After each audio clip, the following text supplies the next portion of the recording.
नमस्कार दोस्तों, आप देख रहे हैं कृषि जागरण और मैं हूं आपके साथ पारुल यादव। बिना देर किए फटाफट से एक नजर डालते हैं कृषि बुलेटिन में आज की बड़ी हेडलाइंस पर।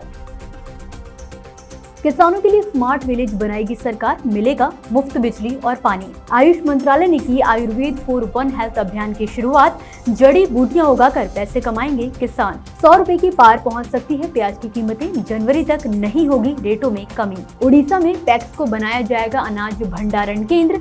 केंद्र सरकार ने राज्य को दिए निर्देश। बुलंदशहर में जल्द शुरू होने वाला है CNG प्लांट। पराली जलाने की समस्या से मिलेगा छुटकारा। केंद्रीय मंत्री नितिन गडकरी ने किसानों के भविष्य के लिए खास प्लान तैयार किया है, जिसके बारे में जानकारी देते हुए उन्होंने हाल ही में नागपुर में एक प्रेस वार्ता के दौरान कहा कि वो स्मार्ट विलेज तैयार कर रहे हैं, जहां सिर्फ 5 लाख रुपए में किसानों को घर मिलेगा और 5 लाख रुपए में ही वो खुद का प्लॉट या खुद का बंगला भी ले सकेंगे। इसमें सबसे खास बात यह है कि स्मार्ट विलेज में किसान ताउम्र फ्री बिजली और पानी की सुविधा भी ले सकेंगे। इसके आगे उन्होंने बताया कि 1 एकड़ में 15 से 20 क्विंटल सोयाबीन का उत्पादन कैसे किया जाए, इस पर भी काम किया जा रहा है, ताकि किसान कम लागत व कम जमीन से ज्यादा मुनाफा हासिल कर सके। कई राज्यों में पानी का अभाव है तो कई जगहों पर जमीन या कोई और समस्या है, जिनको तकनीकों के माध्यम से मात देने की कोशिशें की जा रही हैं। इसके अलावा केंद्रीय मंत्री ने महाराष्ट्र के विदर्भ रीजन में हो रही किसानों की आत्महत्याओं को लेकर कहा कि अब स्थिति काफी बदल रही है। यहाँ गन्ने की खेती में काफी सुधार हुआ है, साथ ही किसान संतरे के उत्पादन पर भी ध्यान दे रहे हैं। ऐसे में किसान खुदकुशी के मामलों में भी कमी लाई जा सकेगी। बुलेटिन की बाकी खबरों को विस्तार से बताएंगे, लेकिन उससे पहले मैं आपको बताना चाहूंगी कि कृषि जागरण द्वारा दिसंबर महीने में millionaire farmer of India award आयोजित किया जाने वाला है, जिसका फिलहाल रजिस्ट्रेशन शुरू हो चुका है। अगर आप भी एक बेहतरीन किसान हैं और खेती में नए आयाम हासिल कर रहे हैं तो बिल्कुल देर ना करें और वीडियो के डिस्क्रिप्शन बॉक्स में दिए लिंक पर जाकर अपना रजिस्ट्रेशन जरूर करें। साथ ही आप लिंक पर विजिट करके इस अवार्ड से जुड़ी सारी जानकारी भी हासिल कर सकते हैं। चाहे किसान हो या देश का पढ़ा लिखा युवा, कृषि में अपार संभावनाओं को देखते हुए हर कोई इसमें अपना हाथ आजमा रहा है। इसी कड़ी में अब न केवल कृषि मंत्रालय बल्कि आयुष मंत्रालय की तरफ से किसानों की आजीविका में बढ़ोतरी करने के लिए खास पहल की जा रही है, क्योंकि औषधीय फसलों की खेती कर भी किसान अच्छा खासा मुनाफा कमा सकते हैं। जिसके चलते आयुष मंत्रालय की ओर से आयुर्वेद फॉर वन हेल्थ अभियान शुरू किया गया है, ताकि किसानों को न केवल आयुर्वेद से जोड़कर औषधीय फसलों को उगाने की जानकारी दी जा सके, बल्कि वो इसमें अपनी रुचि भी बढ़ा सकें। अब इस अभियान के तहत 10 नवंबर को आयोजित होने वाले आयुर्वेद दिवस से पहले ज्यादा से ज्यादा किसानों को औषधीय फसलों के महत्व व इसके उत्पादन से होने वाले फायदों के बारे में जागरूक किया जाएगा। ये काम RCFC, मेडिसिनल प्लांट बोर्ड और Indian council of agriculture research संस्थाएं कर रही हैं। वहीं central council for research in Ayurvedic sciences nodal agency के रूप में काम कर रही है। इस दौरान किसानों को औषधीय पौधों की खेती में उपयोग की जाने वाली विशेष तकनीकों के बारे में नेशनल मेडिसिनल प्लांट्स बोर्ड के माध्यम से जानकारी दी जाएगी। प्याज की बढ़ती कीमतों ने न केवल किचन का बजट बिगाड़ा है, बल्कि खाने का स्वाद भी कम कर दिया है। जहां कुछ दिनों पहले तक दिल्ली की आजादपुर मंडी में प्याज की कीमतें 20 से 30 रुपए प्रति किलो थी, तो वहीं अब ये दाम एकदम से 50 से 60 रुपए प्रति किलो पर आ गए हैं।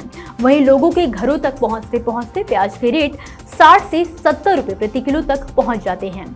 वहीं अब खबर है कि हर दिन बढ़ रही प्याज की कीमतों में अगले 2 महीनों तक और ज्यादा बढ़ोतरी होने की संभावना है। हाल ही में ANI ने उत्तर प्रदेश के कानपुर में प्याज विक्रेता से बात की, जिसने बताया कि प्याज की उच्च दरों के पीछे कारण बाजार में प्याज की कमी है। जब प्याज की पर्याप्त आपूर्ति होगी तो दरें नियंत्रण में होंगी।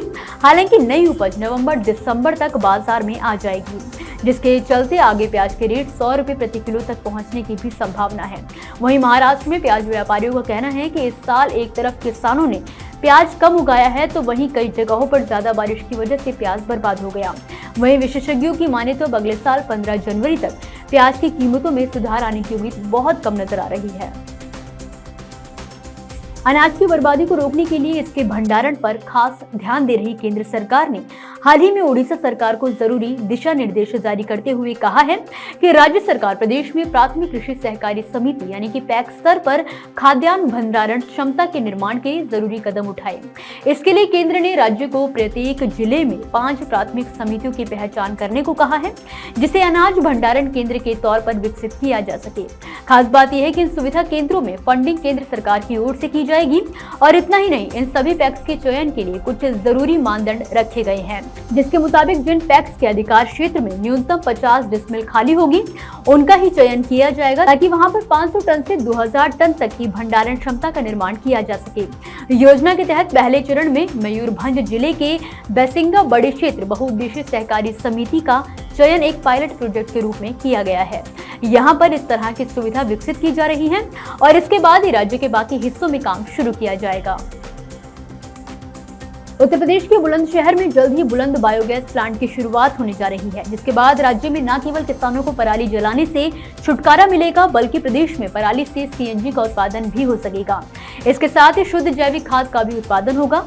आपको बता दें कि यूपी के सीएम योगी आदित्यनाथ ने जैव ऊर्जा को प्रोत्साहित करने के लिए जैव ऊर्जा नीति 2022 को लागू किया था, जिसके तहत बड़े पैमाने पर निवेश का लक्ष्य भी रखा गया और कई बड़े निवेशकों ने ग्लोबल इन्वेस्टर्स समिट में प्रदेश सरकार के साथ एमओयू भी किया, जो अब धरातल पर उतरने जा रहा है।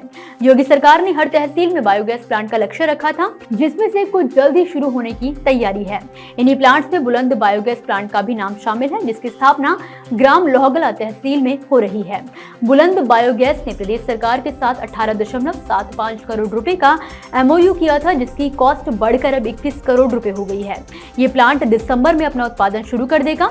इस प्लांट के शुरू होने से करीब 100 लोगों को रोजगार भी मिलेगा।